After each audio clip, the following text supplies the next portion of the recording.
Hello, I'm Juan Davies, Chief Creative Officer at KCET and PBS SoCal, and I'm joined by the newsroom of KPCC and LAist on a daily reporter roundup. How is everyone today? Well, Great. thank Doing you. well. So the governor presented his revised budget today. How did he prioritize what to cut and what to increase in the budget? This was a really tough state budget for the governor. The state is facing over the next 14 months an estimated shortfall of revenues of about $54 billion. So there would have to be some pretty significant cuts involved. So the governor, in writing this budget, decided to set three priorities. One was public health, the other was public safety, and the third, the one that I'm focusing most on because this is my beat, is public education.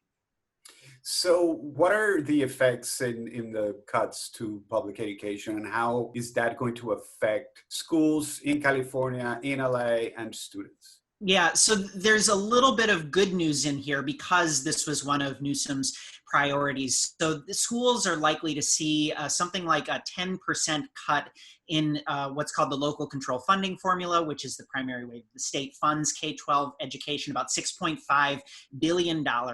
But the good news is that the state is sort of backfilling what would otherwise have been some pretty severe cuts with some temporary funding sources. The state is going to defer some payments. This is something that we got familiar with in schools during the Great Recession, which is sort of a cash flow tactic. It's essentially like putting a month of payments on the credit card. That's going to happen and help save some of the short-term pain. Some federal money that schools hadn't previously been counting on is now going to go to the schools so that they can pay for their really high costs of coronavirus response. And there will also be an ongoing cut of state revenues that will be diverted into schools going forward. So some bad news with an overall cut, but also some temporary revenues to make sure that cut isn't quite as deep as it could have been. We're also seeing some cuts to healthcare services, and Robert's been looking at those numbers for us. With no end in sight to the pandemic, Governor Newsom's revised budget protects a lot of healthcare funding.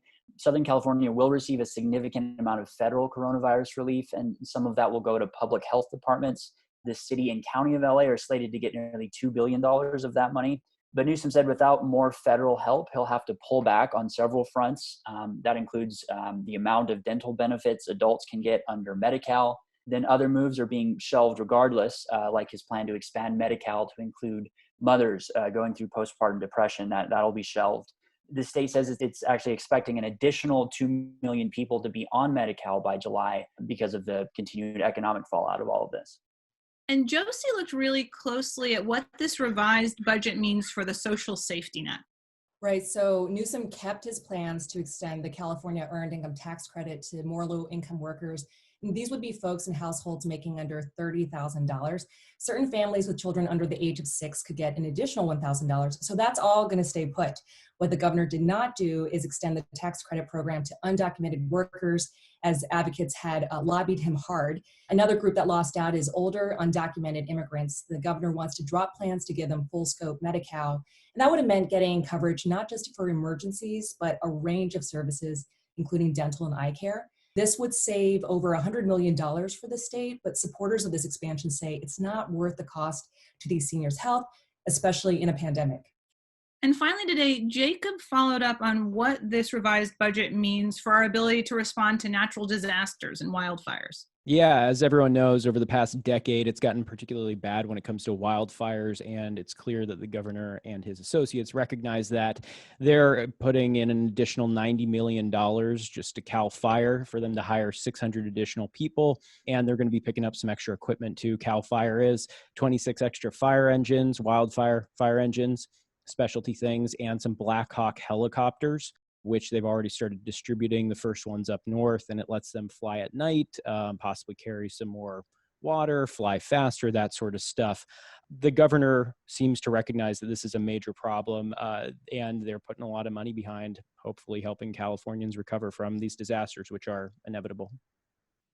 Well, thank you so much at the newsroom of KPCC and LAist. And thank you for tuning in. Take care of your health, take care of your family, and we will see you tomorrow.